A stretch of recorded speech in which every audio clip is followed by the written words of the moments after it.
So, have you ever really thought about what happens after the election? After all the cheering stops and a new president steps into the Oval Office for the very first time? It's so easy to see that as the ultimate moment of power, right? But what if the real story, the more interesting story, is about what that power does to the person?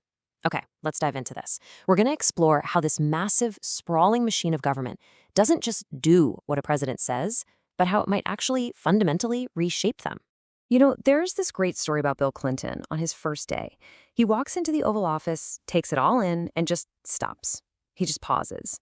And that single quiet moment, it says it all. It really captures this incredible transition that I think every new president must feel. It's that precise instant when the roar of the campaign finally dies down and the huge, silent weight of actually governing comes crashing in. And that pause, it's often framed by this legendary question, now what? But here's the thing. The story isn't really about him being confused. Not at all. It's about a sudden, almost staggering realization hitting him. The realization that the office you just won, well, it isn't an empty stage waiting for you to direct the play.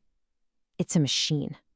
A massive machine that's already running, at full speed, with or without you. So that moment of clarity, what we're calling the president's pause, that's where this fundamental conflict really kicks off. It's the collision between the world of campaigning and the totally different world of governing. And these aren't just, different jobs.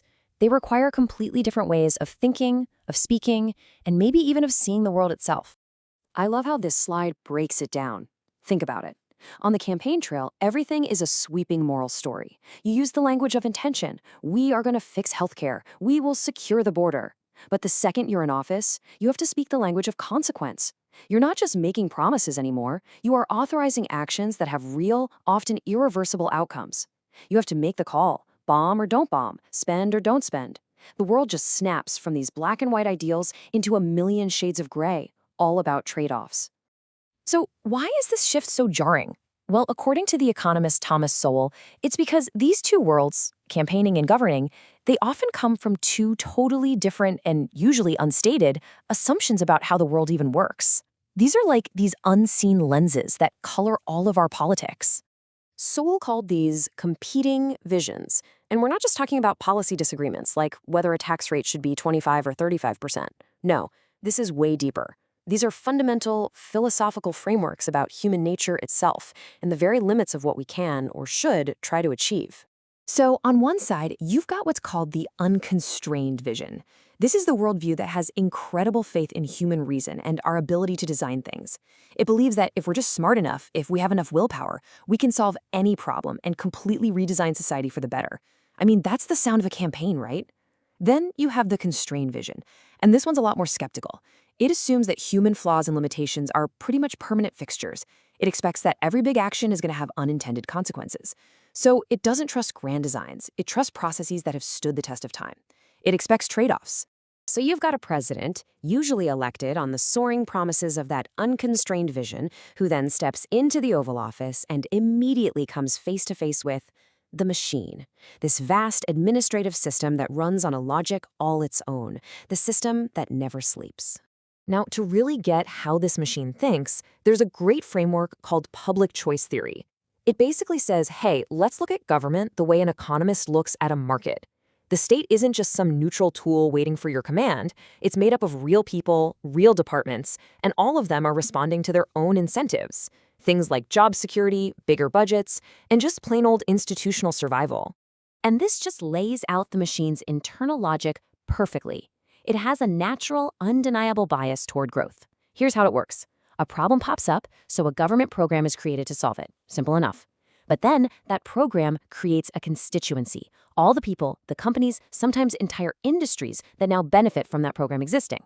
And what does that constituency do? Well, it fights like crazy to make sure the program never goes away, and in fact, that it gets bigger. So, you see, the machine isn't built to shrink, it's built to expand. Okay, so what happens when these two big ideas, these competing visions, collide inside this massive government machine? Well, according to social psychologist Jonathan Haidt, a healthy society, a healthy system, it has to find a balance. You need both an accelerator and you need a brake. The tension between this reforming impulse and this preserving impulse, that's not a bug, it's a feature. That's what makes the whole thing work. The unconstrained vision pushes us to fix things and correct injustices. And the constrained vision keeps us from recklessly breaking things that are actually working just fine. That balance, that constant push and pull, is what makes a society resilient and strong. But here's the crucial point of this whole thing: that balance is gone.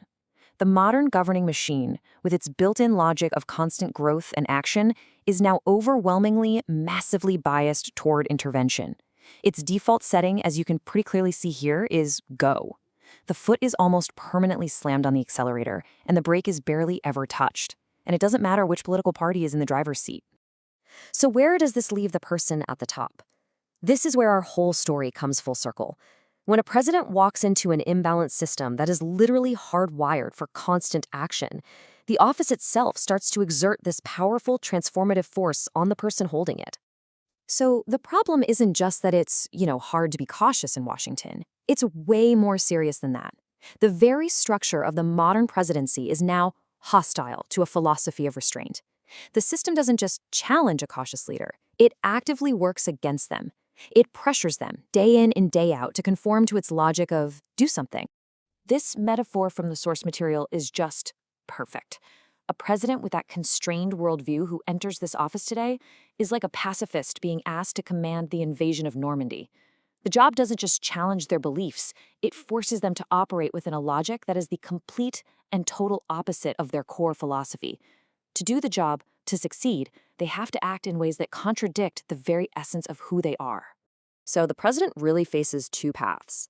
The constrained ideal is the path of stewardship, acting with humility, with caution, with a deep respect for things you can't possibly predict.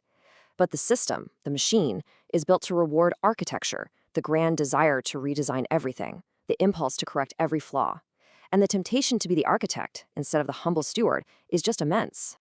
And this brings us to what might be the most profound danger of all. The biggest risk isn't that a president will misuse their power in some obvious, corrupt way we'd see in a movie. It's actually much more subtle than that. The real risk is that the leader will be slowly, quietly absorbed by the system's logic, that they'll start to internalize its assumptions until their original philosophy of restraint just kind of fades away. And so we end right back where we started, in that quiet Oval Office. The ultimate test of any presidency might not be about passing laws or foreign policy. It might just be about moral continuity. The final question isn't just what a person will do with all that incredible power, but the much more sobering and much more important question of what that power and the machine that wields it will ultimately do to the person.